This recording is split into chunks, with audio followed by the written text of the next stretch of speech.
to everybody who has joined us today. And let me begin by saying thank you to Babar Saab for being here with us. Babar Saab is not a name unknown to anybody in Pakistan and outside of Pakistan. He is our star philanthropist, entrepreneur, businessman, and visionary for a number of reasons.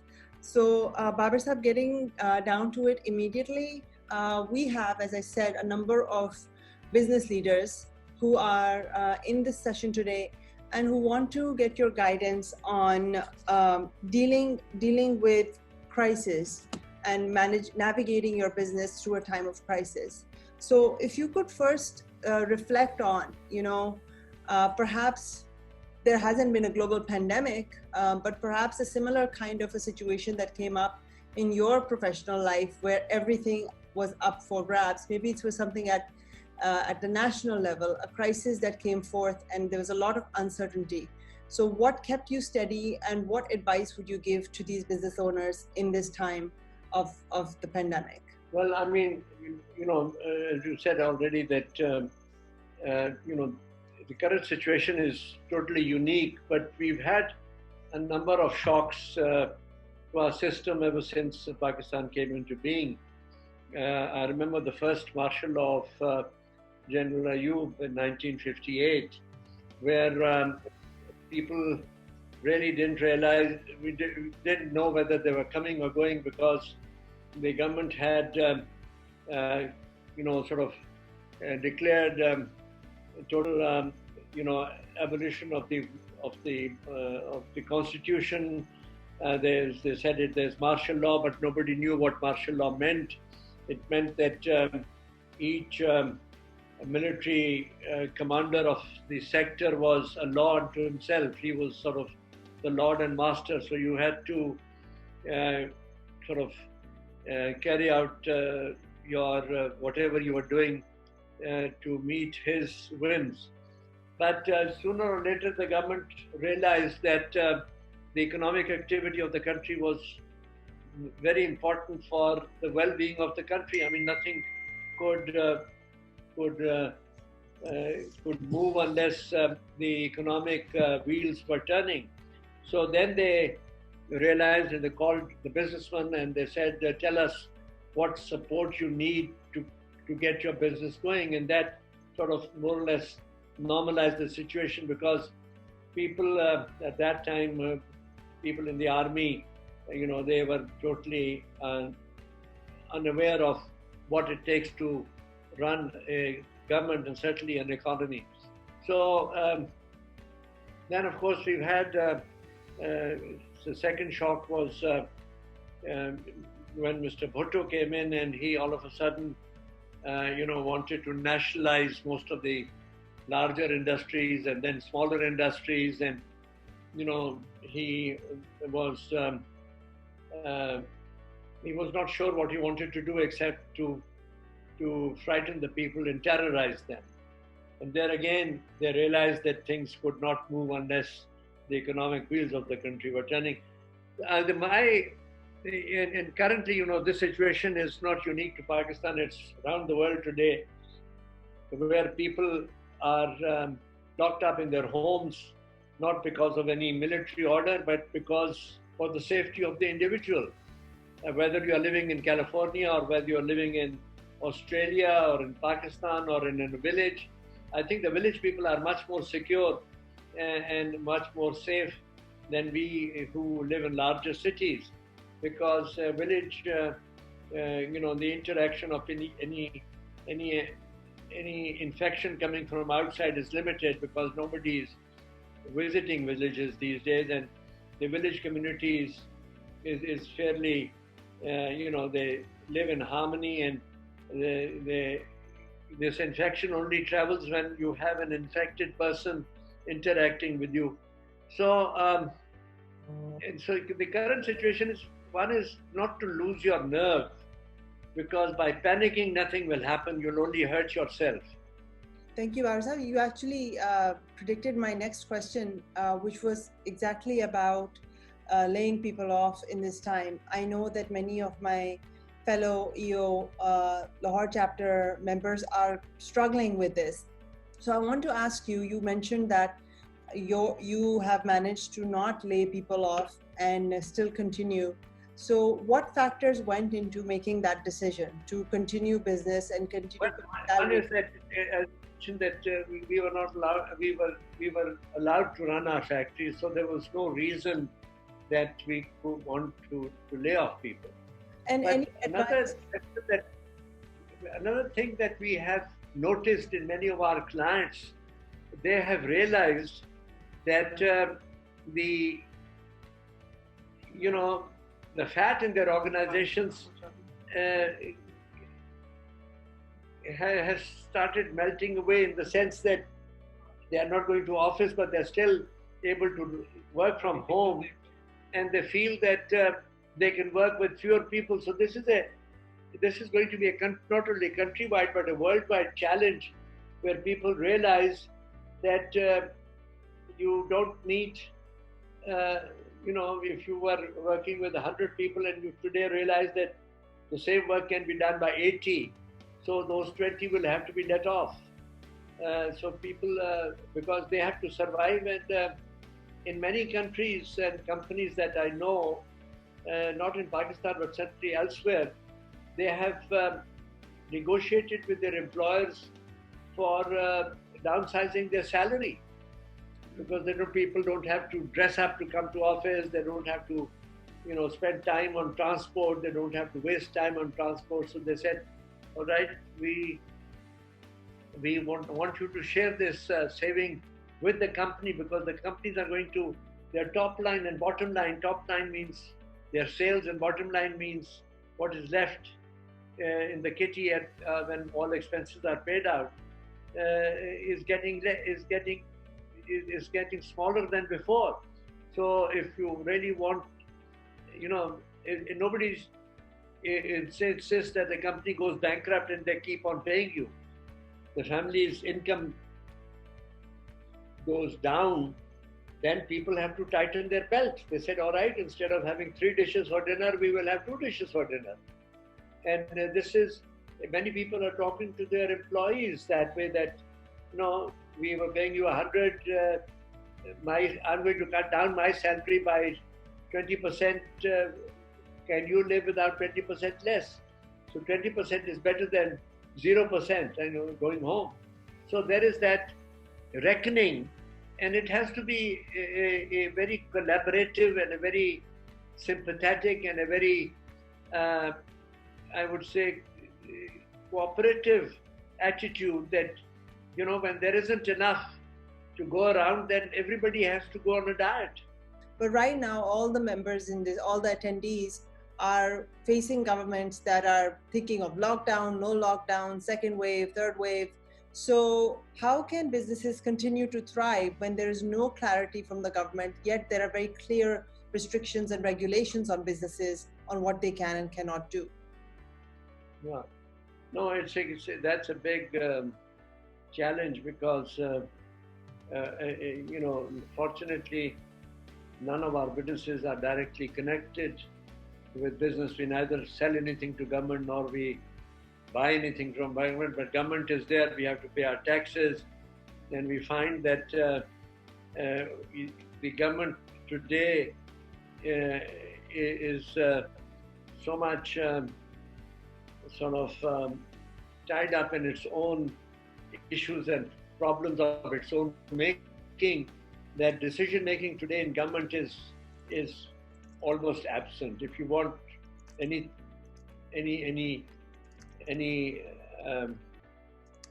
permission or any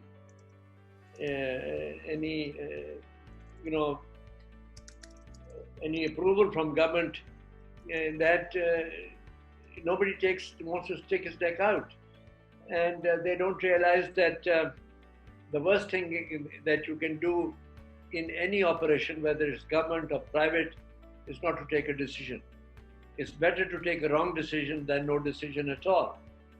And because the wrong decision you take, you can always correct it. But by not taking a decision, you are postponing it. By postponing you, everybody's a loser. Babar Sahab, let's talk a little bit about times or running one's business outside of the times of a pandemic, just general business operations. So, throughout your career, what might be 3 key pieces of advice that somebody gave you that proved to be time tested and that you relied on repeatedly in running effective businesses? But one is that you can't do everything yourself. You've got to get people to work with you. And in selection of your colleagues, you've got to make sure that they have the right skills and that they have the right integrity, they have the right values that you have. And then you delegate. You give them the authority, you give them the credit. Not everybody takes the right decision. If there's any mistake, you have to, because you yourself make mistakes. So I've never seen anybody who who has been sacked for making a mistake in our group. I mean, 60, 70 years that I have worked, not a single person has ever been sacked for making a mistake. We have sacked people for not being ethical. I mean, even if it is a rupee, it's not acceptable. So the other thing is you've got to trust people. You've got to trust people, you've got to delegate people, you've got to treat them as a part of as a colleague. It's not a servant-master relationship in any business. Anybody who works for you is helping you to develop the business, so he's as valuable as you are. Babar Sahab, can you also advise, what advice do you have for multi-generational businesses? We have a number of family businesses where members are now second or third generation running. So what is your advice to them in general? Well, I mean, depends on the elders how much they are willing to delegate to the next generation. In my own personal experience, when I started work, my elders delegated. I made mistakes. Maybe I was reprimanded, but authority was never taken away. And they encouraged me to, if anything went right, they, patted me on the back. If something went wrong, they said, "Don't get discouraged. This happens." So it depends on how the elders treat you. And the best way to bring up the younger generation is to let them make mistakes, and give them confidence. Let them feel that you trust them. You have their trust and their faith in your ability to take the right decision. So my question is, I won't take a lot of time. My question is related to your personal sentiment on new investments or taking new bets during a pandemic or during a crisis situation. What are some of the verticals, some of the sectors that you're really bullish about, and do you feel that those are the areas that as a Pakistani businessman we should be looking at? Very recently in India, there are some verticals that are getting heavily invested during this pandemic situation. What are your thoughts on areas and verticals where we should look at possible investments in these changing times? Well, I mean, what little I have seen or read about India is that, India is a very big market. It's 1.2 billion people with them, their GDP is many times more than us. And there are companies in America who have the know-how, they have the ability, and they want to enlarge their network, and therefore they have identified companies in India that have already established a ground network, and they want to participate in their development. And the Indian company does not have all the skills that the foreign company brings in, so they are willing to sell a part of their equity to a foreign company and ride on their back. and develop a business bigger with a joint venture than they could do it on their own. In Pakistan, there are very few opportunities of that kind available to a foreigner who wants to come in here. Of course, the other thing that is attractive to a foreigner investing in India is that India's foreign exchange rate is very stable. So when they get their dividend out or they want to get their capital out, they will not have lost because of the deterioration of the local currency.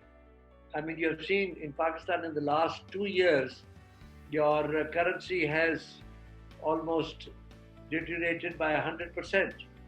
And if somebody brought in 100 rupees 2 years ago, if he wants to take that 100 rupees out, he'll only get 50%, even if if he has not lost money of the original capital. So that is, and there is no end to the devaluation of your currency. We still are living beyond our means. Our exports are not going up, and we are borrowing money. Therefore, your foreign exchange situation is precarious in the sense you are living beyond your means. So you keep on devaluating, and so that's not an interest of a foreigner to invest today. As far as local people are concerned, there are opportunities to invest in, but you have to take a long-term view. The shortest way to make money is to go to the races or go to the gambling casino. But if you really want to be on a solid wicket, then pick up an industry which will grow in the long run. You've got to sort of have a better mousetrap than your neighbor, because people only buy from you if you have a better product of a better quality and at a competitive price. People not buy from you because it belongs to you. People are today very choosy, and they are very demanding in what they buy and where they spend their money. So you have to think through. You've got to know what you want to do, and you've got to have the ability. Money is not enough for starting a new business. You've got to have a good idea. You've got to have the skill how to put that money to good use. So I had a question about joint ventures. So I'd be grateful if you can share your experience on how to attract and set up successful joint ventures in Pakistan, and how to make them work consistently and successfully over a period of time, over a long period of time. Thank you very much. Yeah. Well, I mean, joint venture, I have, almost all our companies that we have developed are based on joint venture. But for joint venture, you see, you have to be attractive enough to the outsider who wants to come to he should have faith in Pakistan. He wants to come to Pakistan. He is not going to come to Pakistan because he'll only come to Pakistan if he sees an opportunity. Then the next question is that you, as a potential collaborator or a partner, they must feel that you are the best person that they can work with for your ethics, for your integrity, for your contacts, and for your that you can bring to the joint venture items or areas of help to the joint venture which they do not have on their own. So these are the important elements to attract foreign investment. And once you have signed up, the more important thing is, it's just like getting married. I mean, the first day, the honeymoon is all right, but then living beyond the honeymoon, the more important thing is, how do you get on with each other? And my formula for a successful joint venture is you treat your partner the way you want him to treat you. You can't have two different levels of treatment. You have to respect your partner, only then will he respect you. I'm Farid Badr from Bahrain chapter. Okay, I'm into manufacturing, trading, and contracting and environment solutions. First of all, I do really agree with you. I think the team and the people who are working with you are the key factor for the success of any business. And the values you've mentioned, integrity and trust and respect, are the very important, and then delegating and giving authorities and being accountable. I have this one in my company and it has been successful. My question is about now sustainability and continuity of a business, whereby you have created such a big successful business and you will find out that the next generation are not interested in your business and they would like to do something different. And it is very sad and very painful to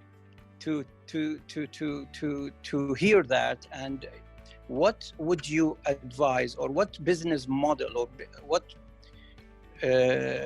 what have you do? How have you sorted out this to make the next generation interested? Or if they are not interested, what would you do to let the business, to sustain the business, basically, while they benefit from this? No, what we have done in our group, I mean, when we started business, when our elders started business, this is over 100 years ago, and it's only in the last 60 or 70 years we converted our partnership business into public limited companies. And the reason exactly was that the next generation, or it was started by my grandfather, and then my father and my uncle built the business, and then my uncle had one son, my father had 4 sons. So each one wanted to develop his own this thing. So what my elders did was to convert the partnership into a limited company and gave shares to each one of the children, both daughters and sons, and they said, this is your share in the business. If you work, you will be paid. If you don't work, you'll get a dividend. If you want to sell your shares, we will set up a holding company that will buy your shares, or you can sell your shares to anybody, depending on if there is a buyer for those shares. And today, what's happened is that many of my cousins and my other relatives who were inheritors of the business, they are doing, either somebody's gone and gone into writing, has gone into academics, some has gone into something else, some have done nothing else, some have gone bankrupt. So you give a choice to people to do whatever they can, but you make sure that the main ship has a good crew who are not your relatives, but they are competent professionals. And so the company will keep on running, and if those members of the family who keep their shares, they keep on getting dividends. If anybody of the family is competent enough to work in the company, will be compensated to the extent that they are able to provide their inputs into the company. And they have to be judged by technocrats who may not be relatives. So we have made it very professional that way. And I can tell you, I mean, if you want to keep the business within the family, it won't last very long beyond maybe second or third generation. Thank you, Babu Saab. In the start, Mariam mentioned you as a visionary, and that was something which we all look up to you for. I just wanted to pick your brains on this point that everybody can run successful businesses, but the way you give back to the community, what advices will you have that tomorrow maybe Mariam Chughtai will also be doing such amazing stuff for us and the country? How do you create such visions, and how are they implemented? Thank you. Well, you've got to keep on looking at for people who have done better than you and see if you can emulate their example. I mean, it started with Naushirman 2000 years ago, that he gave away his wealth and he left a good name. So it's not something that you become a visionary. You've got to sort of realize that what you have really doesn't belong to you. You think it belongs to you, but you soon realize that you may have a satisfaction of buying a Ferrari, but then the minute you got the Ferrari, the satisfaction is over. And you realize if you gave that money to some institution or to somebody, to put somebody on his feet, that gives you more satisfaction than having a Ferrari in your garage. Try it in a small way and you see what satisfaction you get, either by buying something for yourself or by giving something to somebody to put somebody else on his feet. Try it out. Assalamu alaikum, Babar Saab. Thank you so much for sparing time. Mariam is much smarter than I am and the rest of our siblings. My question is along the lines of what Anis already asked. You, throughout your career, have been involved with so many projects and initiatives. And I wanted to ask which of these you were most proud of. Well, I'm happy with everything, but I think the one that has given me most satisfaction is LUMS, because you see we've graduated 16,000 alumni, and each one has gone, not each one, but I would say 75% have gone and done something for themselves, for their families, for the country, and it's a snowballing thing of what they're contributing, what they're doing. This morning I was talking to one of our earlier graduates, and we started off as a business school about more than 30 years ago, and there were 31 people who graduated this particular day. It was first or the second year, and 27 of them are entrepreneurs today. And each one of them is a crorepati. So it's not bad. I mean, these people have done well here, abroad, everywhere else, and created new jobs, created new entrepreneurs. They're not only themselves, but they help other people get on their feet. And that, I think, is the most satisfying thing, is not to be successful just yourself, but how many other people you held their hands and you make them walk and they run and they overtake you. They've done better than you have. That to me gives a lot of satisfaction that one was able to provide that kind of a support. And to me, this is most satisfying.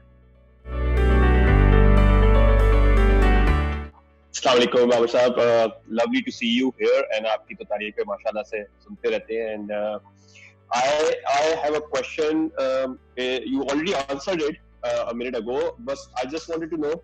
I just want a tip from you. Like you build this empire and everything, and then did you went into every corner of the business and look into it and made it like to this extent, to this level, or you just hand it over to professionals and look it as an overview, or you get deeply into everything, every single business and everything, made it, and then move on to another areas? That was my question. I wanted a tip from you for everyone to know how did you went to this extent, basically.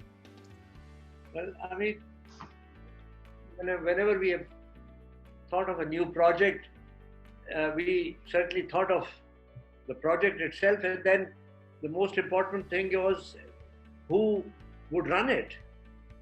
And because we always believed in developing and grooming our own management, so we always had a kind of a surplus of talent within the companies that we were running.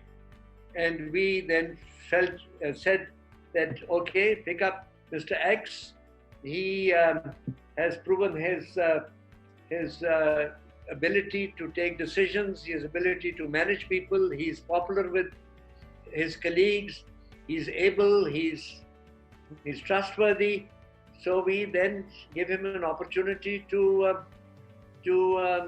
take, set up the company, and we guide him. I mean, I've always said I delegate, but I don't abdicate, which means that I keep myself informed. I don't keep on asking questions, but I certainly, he has to tell us what he's doing, and so we give him our own opinion, we give him our inputs, but the final responsibility is with the person who's running the show. We don't overrule him. We guide him, and if we don't like him, we remove him. But so long as he's in charge, he has the last word, because I always sort of ask him. I never say, how's my company doing? I said, how's your company doing? Give him the ownership of the company. And we not only give ownership to the man at the top, we give ownership to the janitor who's working at that company. We feel that the janitor owns the company also. He's not an employee, he's one of our colleagues. So this is how you build confidence, you build loyalty. Loyalty is a two-way traffic. You don't get loyalty unless you give loyalty. Thank you, Babar Saab. Lovely hearing your insights on various topics. I'm Fazan Sayed from EO Karachi.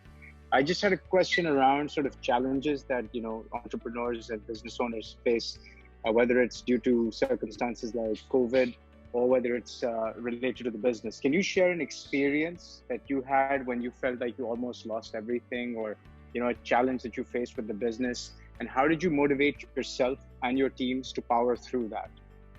Thank you. Well, one thing is we don't put all our money on one horse. We are always,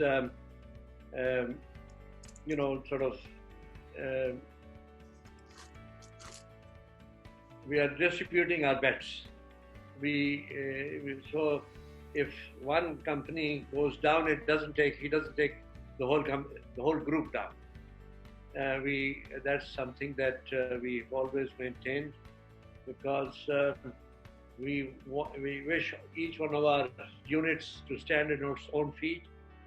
We don't have intercompany financing. Each company has to, we put a certain equity, they have to go and borrow money from the banks, and they have to service those banks. And if the company goes down, we take the loss. And we either shut the company down or we put in new management or whatever it is. So we are not gamblers. We are very cautious of distributing our resources in a manner that, and we are not looking for huge profits. We are looking for reasonable profits and growth in each company, and we spend a lot of effort and money on new ideas, new R&D. I mean, one reason that we are in favor of joint ventures is you you have your joint venture partner who's a world player, and they'll keep you ahead of your competition because they are a world player. They have to put a lot of money into R&D, and we pay them technical fees for bringing in new ideas. And if there's something which is 100% managed by us and owned by us, then we send our people abroad to go and find out people who have done a better job, and we keep on buying ideas. We keep on having consultants, advisors from wherever we can get, and that is how you've got to keep because whatever you're producing today, in 2 years' time, it's out of date, it's obsolete. So you've got to keep on improving its efficiency, its productivity, its quality, and with new and introduce new products, and we find that it's worth all the effort and all the expense that you do. You can't live on yesterday's designs and yesterday's methodology of working. Thank you, Babar Saab. It is always a pleasure to hear you. I've had a chance to hear you many times in Dums. I have a question.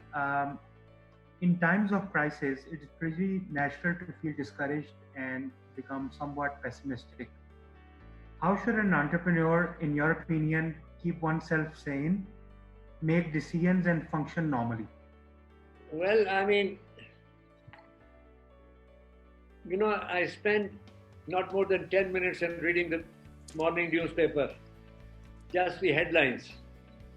So that's one way of staying away from depression, because no newspaper gives you any news to cheer about.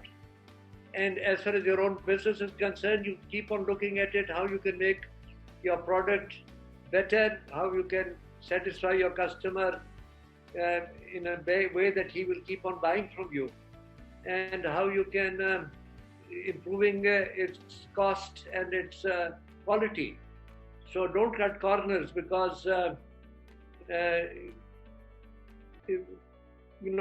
nobody, you can only sell a shoddy product once. So make sure that your quality remains good, and that you're able to service your customer at that. And the other thing is, if your product is an intermediary product which your customer uses, you've got to make sure that your customer makes money. You've got to make sure that your supplier makes money. Otherwise, you will not have a supplier left anymore. Don't squeeze him to a point where he loses money on whatever he sells to you. I have always believed that your supplier should make money, your customer should make money if his business is dependent on your supplies. If you are building a building, your contractor should make money. Otherwise, he will cut corners and give you a building which you'll only discover after 10 years that you've been cheated. I mean, I'm talking to you from my house. I built this in 1961. It's 60 years old. I've had no major repair here at all. Well, Babar Sahib, if this wasn't the pandemic, we would have loved an invitation to this house where we could have examined it ourselves and made that assessment. I'm going to request Nuruddin Abjani to please introduce himself, and I have unmuted you. Go ahead.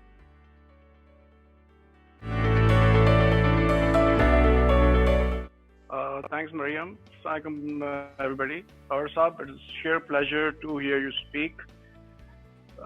Total wisdom, I'm sure. I've been an ardent fan of yours for a while. My question is about dreams. Okay, dreams means I'm sure right from the day you started, and you've been dreaming big, and you have achieved most of, or maybe all of your dreams. Okay, my question is specifically, when you are at an age or at a period in your career where you've achieved most of whatever you desired for, right? So what keeps you going at that time? What particular thing that kept you going? Now or then? Then. I mean, keeps me going today is that talking to people like yourself. Can I share anything with others that they can overtake me? That keeps me going. Inshallah, there'll be people who will do that, inshallah. But my question is, like, when you were in 40s, 50s, when most of the things that you wanted to have or desire, corporate, business-wise, turnover-wise, top line, bottom line, knowing people, whatever the verticals are, whatever the segments are, that one says, family, relationships, spirituality, all of that, and everything is done. All the ticks are there. What keeps you going then? I'm sorry, this is a dumb question maybe for a lot of people. I'm one of those people who's never satisfied, in the sense that, whatever you've done, you've not done enough. Let's do more. I mean, take for instance Layoffs. We started as a business school. We went into and created the School for Social Sciences. Then, 10 years later, we felt, to create wealth in the country, you've got to, unless you have science and engineering, unless you come in with new products and new ideas, you will never make progress. Through management, you can do so much, but unless you have research and development and new knowledge. So we embarked on a school of science and engineering. Now when that was completed, it's flying. We thought that, all right, let's, what does the country need? We need education. We need somebody with new ideas about education. Not only good teachers, we need good policymakers, how to overcome the gap that we have in this country's development. And I think there's only one word which has kept us behind everybody else in the world, and that is education. We have not spent enough resources on developing education. So I went back to the drawing board and talked to people who knew about education. Mariam is a part of this journey, and we went around and we collected through Mariam's efforts and some other people's efforts, some of the top educationists of America. We got about 30 or 40 from all over America in one room, and we said we want to start a school of education at Layoffs. What should we do? And nobody has a monopoly of any good ideas. You bring in people who can give you ideas and suggestions. So there we had 30 or 40 people, each gave an opinion, and then we put up a working group who sort of distilled those ideas, and then we set up a school of education. It's been about 3 years since we started, 4 years ago. Yes. And now we are thinking of something else, which we're doing at Layoffs. So one thing leads to another. You never stop. If you still have energy and ideas, you are looking for what else you can contribute to make this country a better place. You're not looking for your own good, you're looking for the good of the country. And if the country does well, you do well anyhow. Babar Sahab, Kashif is having some audio issues, so he has typed up his question for you. It is a technical question. It's regarding the real estate market and housing, especially the tax incentive introduced by the government. Kashif would like to know, what is your take on this tax incentive that's been introduced by the government for the real estate market? If you walk through all the DHAs of this world, all the buildings have been set up with equity. There's no borrowed money in any of the buildings. And all those things are out of tax savings. So why should people want to save more taxes? My philosophy throughout life has been, so long as you are taking a profit, you pay a tax on it. Paying a tax doesn't make you poor. By not paying a tax, you are cheating yourself, you are cheating your employees, and each employee has you by the throat because they know that you are cheating. So I have no respect for anybody who doesn't pay his taxes. And I've never taken advantage of any tax incentive. We do a job, you make a profit, you pay a tax. Babar Sahab, how has your experience been talking to these entrepreneurs from across Pakistan and even through the region? What words of advice would you have, or or what has been? No, I have a lot of respect for these young people who have been asking me questions. They have been very frank. I have been equally frank with my responses to them. It's really very energizing for me to interact with the youth of the country. I have a lot of faith in the future of Pakistan because of these people. They are there, they are enterprising, they are full of new ideas, they are full of energy, and they have resources. But one advice is live more modestly. You realize, I've seen in the last 4 months I've not left my house, how little I need to live in this world. It doesn't make you any poor. So whatever you save, then I don't say give into charity, give into philanthropy, but certainly help others also. Look after your people that work for you. Thank you so much, Babar Sahab. It is an absolute honor and privilege to be hosting this. I know I speak on behalf of all attendees that we are so grateful for your time and insight. If you ever would like to do this session again with us, we would all be equally keen to have another session. I'm always available. I mean, don't do it too frequently because you'll run out of curiosity and ideas, but maybe once every 6 weeks, if I'm still around, I'm available. Khuda Hafiz, everybody. Khuda Hafiz.